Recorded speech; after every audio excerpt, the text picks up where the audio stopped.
안녕하세요. 세차와 벵갈 고양이 채널을 운영하는 부산 스팀보이 초량점 김대웅입니다. 오늘 소개할 세차 이야기는 우리가 가장 많이 볼 수 있는 클리닝입니다.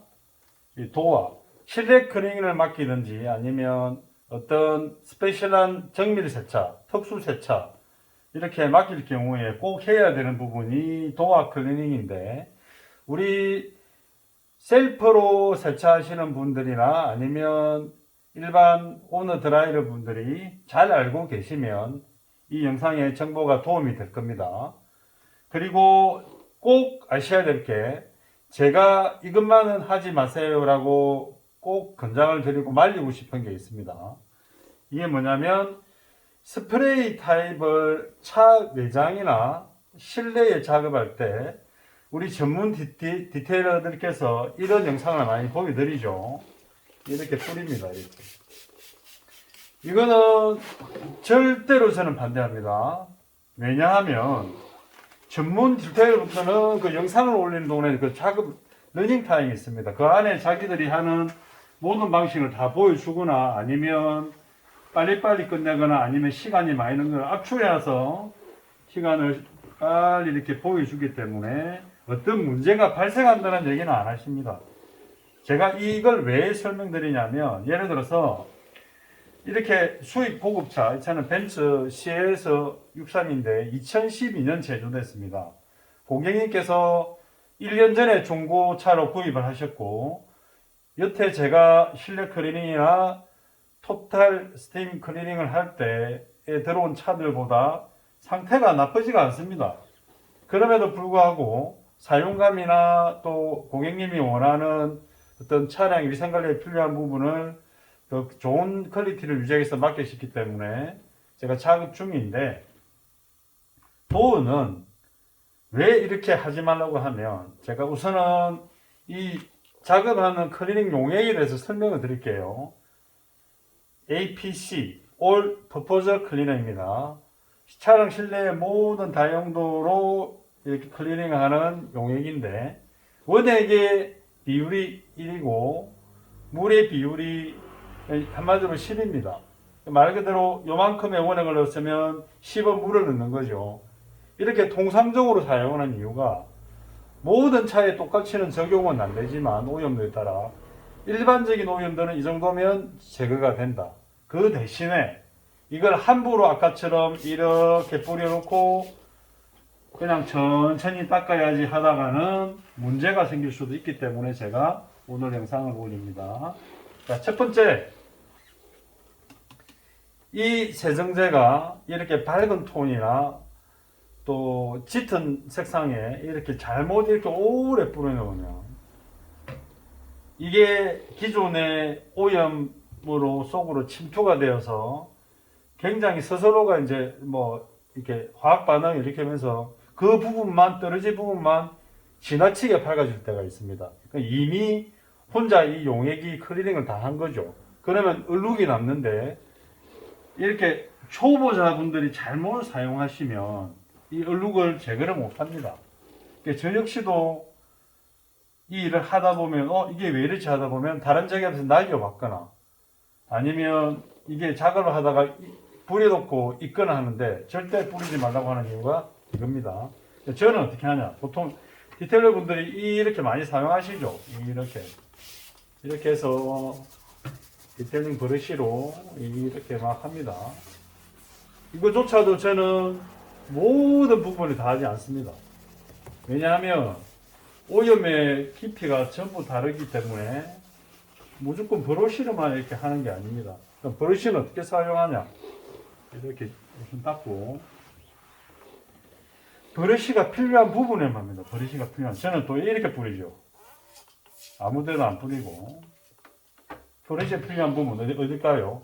운전자 도어를 생각했을 때 파워 윈도우 스위치, 이 스위치를 굉장히 운전자가 많이 사용합니다. 그리고 항상 타올, 같이 닦는 타올은 받쳐주고 엉뚱한 데 오염 안 되게 이렇게 받쳐줍니다. 열심히 하죠. 이렇게 우리가 일반적으로 세차 유튜버 디테일러들의 영상들을 보면 이게 기본입니다. 차 실내든 차 바퀴든 아니면 엠블럼이든 먼지가 있는 곳 주유구 다음에 휠에까지 이렇게 합니다. 이게 그 디테일들만의 어떤 노하우로 인한 작업인데 우리가 세차에 대해서나 아니면 클리닝에 대해서 지식이 없거나 경험이 없으신 분은 이걸 다 따라한다고 이게 원활하게 되지는 않습니다. 자, 이 정도. 그러면 저는 어떻게 하냐? 그럼 여기 남아있는 거품은 어떻게 할까요?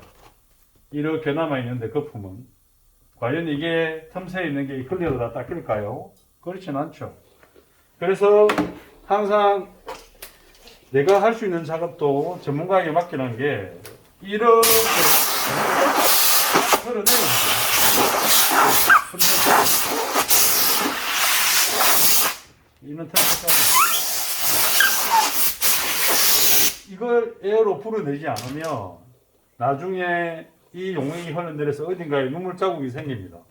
상당히 지저분해 보이고 그리고 이 천연 가죽 색상이 변색도 될 수 있고 인조 가죽도 마찬가지죠. 그래서 이거를 오늘 제가 정확하게 하는 작업을 보여드리는 겁니다. 그리고 또 하나 제가 구독하고 많은 걸 지금 이렇게 많은 정보를 배우고 있는 국내 전문 디테일러 중에 에어컨 전문이십니다. 그분. 그리고 차량 실내 클리닝도 잘 하시고 진프로님이라고 계십니다. 그분은 이걸 사용하시죠. 자, 여기 보면 매직 스폰지. 이게 뭐 독일 바스퍼 제품부터 벌써 이런 제품들은 이미 자동차 선진국에서는 사용 중입니다.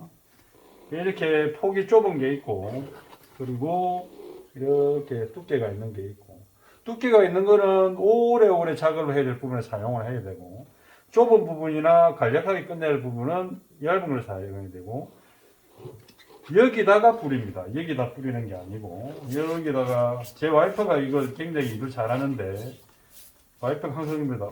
자기 스프레이는 이게 거품이 많이 나고 내 거는 안 나요.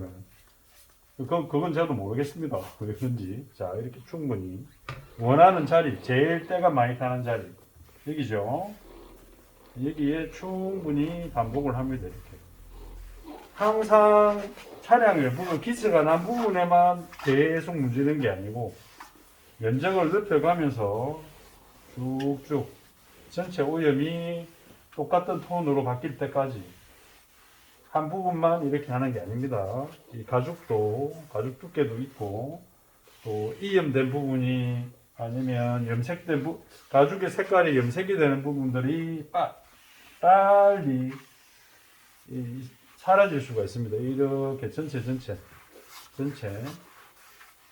자, 그리고 한 번 더 닦고 심진들 차기 때문에 사용을 많이 한 부분에는 가죽에 주름이 있기 때문에 그 깊이도 어느 정도는 집어지고 심한 경우는 이게 때가 아니고 그 안에 가죽들이 이제 주름 사이사이가 이제 변색이 되거나 사용감에 의해서 헤어지는 겁니다. 해지는 겁니다. 우리 옷을 많이 입으면 해지듯이 여기도 마찬가지고 그리고 계속 이렇게 이 각도 작업은 할 수는 없습니다.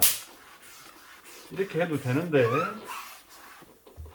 자 닦고 보이십니까? 아까 한 3번 정도 클리닝을 벌써 했는데도 아직도 때가 나옵니다. 운전석이라서. 자 그럴 경우에는 이 연모서리를 또 사용합니다. 연모서리. 그러면 이 부분 좀 얇게 되는 부분은 구석에 이렇게 아까 이미 이런 부분은 브러쉬로 했죠. 이렇게. 그리고 에어도 불고 이렇게 한번 합니다. 그리고 창문을 내리고 이런 부분에 팔을 그치거나 아니면 여자분들은 화장품, 손에 묻는 화장품 아니면 선크림 이런 게 많이 묻죠. 이런 부분이 굉장히 심합니다. 이렇게 다시 닦아주고 이런 부분은 면 자체가 있기 때문에 이런 브러싱보다 오히려 이렇게 닦아내는 게 훨씬 편합니다. 이렇게 많이 구매하셔도 이 가격도 얼마 하지 않지만 그냥 몇 개 정도 필요하시면 그냥 가까운 곳에 가서 구입을 하시고 세차할 때마다 만약에 필요하면 많은 양을 가지고 한 개 정도 사용하겠다 이렇게 내가 지우겠다. 보통 이게 보면 굉장히 지저분합니다. 자, 이렇게. 무슬기도 이 모서리 때가 이렇게 나오죠. 그리고 상부 위에 제가 올렸다가 내려볼게요. 여기는 이 고객님은 흡연을 하시는데 제가 어떤지 아니면 또 차가 10년 됐기 때문에 이전에 사용감이 있는 차라서 여기에 얼마나 또 오염이 많이 있는지 이렇게 닦아보면 압니다. 우리가 영상에서 보통 이렇게 차 클리닝 하는 걸 보면 뭐 심해서 곰팡이가 쓸었다 아니면 뭐 이끼가 생긴 정도다 아니면 어제 제가 또 외국 유튜브 보니까 침수 피해 차가 범람한 강을 지나다가 완전히 오염된 차까지 한 걸 봤는데 이렇게 보시면 어디가 항상 문제라는 걸 우리가 알고 있어야 기본적인 세차위생 관리를 할 수 있습니다. 위에만 했는데 이게 보이시죠? 이 정도. 이 부분이 약간 이쪽입니다. 창틀.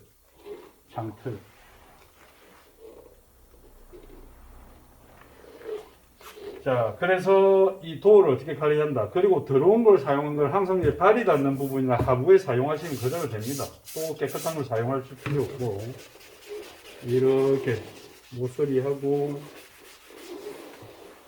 이런 부분은 손이 왔다 갔다 하는 부분들. 또 차에 따라서 재질들이 다 다릅니다. 일반 차를 아끼시는 분들이 이 방법으로만 꾸준히 관리하셔도 매일 사용할 때마다 보기 싫은 그런 지저분함이 항상 깨끗하게 보입니다. 그리고 이제 우연히 친구나 가족이나 다른 분들 태웠을 때 다른 좌석에도 이런 경우가 많으니까 이 방법을 사용하시면 많은 도움이 될 겁니다. 절대로 남들이 사용하는 부분의 모든 것을 다 자기한테 맞다고 생각하시면 안 되고 새로운 방법이 있으면 새로운 방법도 적용을 하시고 그리고 세정제는 저도 많은 걸 사용해 봤는데 이게 대체적으로 대중적으로 많은 분들이 사용을 하고 계시고 잘못 사용하실 경우에는 농도가 달라서 차를 훼손할 수 있습니다. 그거는 조의를 하시기 바랍니다. 일단은 오늘은 세차 이야기 파트 1으로 챕터 파트 1으로 도어를 클린한 걸 보여드렸습니다. 이 영상이 도움이 되었다면 구독과 좋아요, 알림 설정 부탁드리겠습니다. 감사합니다.